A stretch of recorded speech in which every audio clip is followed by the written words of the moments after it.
tous et bienvenue sur cette nouvelle vidéo. Aujourd'hui je vous ai concocté un petit top donc sur le thème de l'été et des vacances avec tout un top de remèdes et de trucs et astuces de grand-mère pour vous aider à vivre au mieux cette belle période de l'année.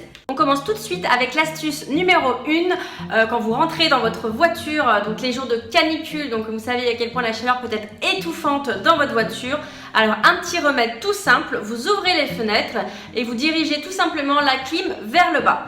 En dirigeant la clim vers le bas, de ce fait vous avez la chaleur de la voiture qui va sortir automatiquement par les fenêtres. Donc c'est le moyen le plus rapide pour évacuer la chaleur de votre voiture. Donc la clim vers le bas, les fenêtres ouvertes.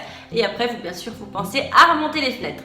Si jamais vous n'avez pas la chance d'avoir la clim dans votre voiture, une astuce toute simple, c'est de mettre des linges, des serviettes mouillées coincées dans les vitres arrière de votre voiture pour rafraîchir la voiture.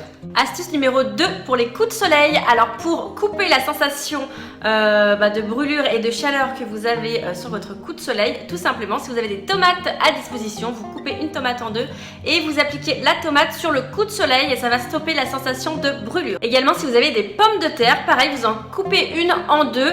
La pomme de terre est composée donc d'amylacées, ce qui va enlever tout simplement la sensation de rougeur. Donc voilà, une pomme de terre que vous appliquez pareil sur le coup de soleil. Mais ce qui restera le plus efficace, c'est de l'aloe vera en gel pour les coups de soleil. Il n'y a pas mieux. Astuce numéro 3 pour les nuits qui sont très chaudes, si vous n'arrivez pas à dormir les jours de canicule. Alors tout simplement, si vous avez un ventilateur, bien sûr, plutôt que le diriger vers vous, vous ouvrez les fenêtres et vous dirigez le ventilateur en fait de l'extérieur. Vers l'extérieur.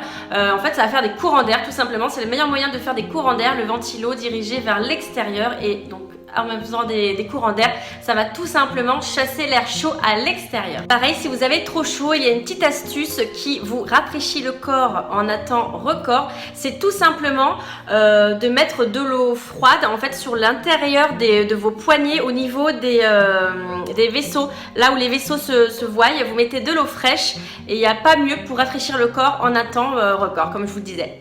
Astuce numéro 4, avec l'été et les chaleurs, vous allez certainement remarquer que vous allez avoir un excès de sébum au niveau de la peau. Donc là, je vous propose un petit mélange fait maison hyper efficace, tout simplement du bicarbonate de soude mélangé à de l'eau. Donc voilà, vous mélangez cette petite préparation, ça va vous faire une sorte de pâte et vous l'appliquez sur les zones grasses. Donc en général, c'est le menton, le nez et le front, pardon, la zone T, vous m'avez compris. Et vous laissez poser pendant 10 minutes. Vous allez voir, c'est super efficace.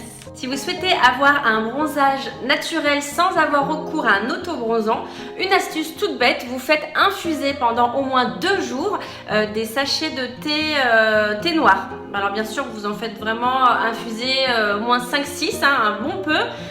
Pendant 2 jours, donc vous les faites infuser dans l'eau chaude, tout simplement, et après vous l'appliquez sur le corps. Donc soit le plus efficace c'est de l'intégrer dans une crème, sinon à même la peau vous badigeonnez les jambes avec la petite préparation au thé noir et vous allez voir, c'est vraiment très léger, très subtil, mais au fur et à mesure des jours vous allez avoir la peau qui va bronzer naturellement.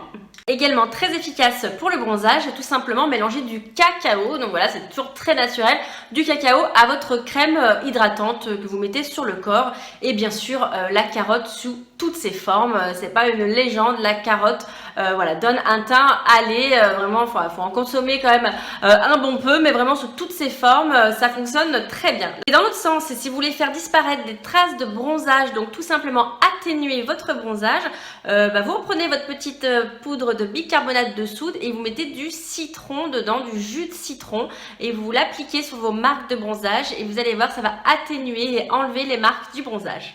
Astuce numéro 5 qui va concerner plutôt les filles au niveau du rasage du maillot, rasage répété durant l'été qui va vous faire des poils incarnés, inflammer en fait toute la zone. Tout simplement, donc là vous allez ressortir des sachets de thé, mais attention, pas le thé noir, du thé à la camomille. Donc pareil, bien sûr, pour que ça fasse effet, on les fait infuser au préalable et vous les appliquez sur la zone. Et vous allez voir, ça va réduire vos poils incarnés et ça va enlever la sensation de brûlure à cause du rasoir. Concernant nos amis les moustiques, donc pour les faire fuir, tout simplement vous avez les huiles essentielles, donc à mettre dans une petite coupelle. Donc celle que je vous recommande en premier, c'est l'huile essentielle d'eucalyptus, c'est celle qui fonctionne le mieux. En deuxième, vous avez l'huile essentielle de lavande et enfin la citronnelle que tout le monde connaît. Une dernière petite astuce qui est un peu moins connue, c'est tout simplement de vous procurer de la levure de bière en granules, que vous ingurgitez vous et ça ne vous fera aucun mal, bien au contraire. Levure de bière en granules et vous allez voir, ça va repousser automatiquement les moustiques. Merci à tous d'avoir regardé cette vidéo, j'espère qu'elle vous aura plu et surtout qu'elle vous aura servi pour vivre au mieux votre été et tous les petits bobos qu'on peut rencontrer pendant ces vacances. Quant à moi, je vous dis à très bientôt dans une nouvelle vidéo. N'hésitez pas à vous abonner à ma chaîne si vous voulez en voir plus et à liker la vidéo, à laisser des commentaires, c'est très encourageant pour moi. À très bientôt.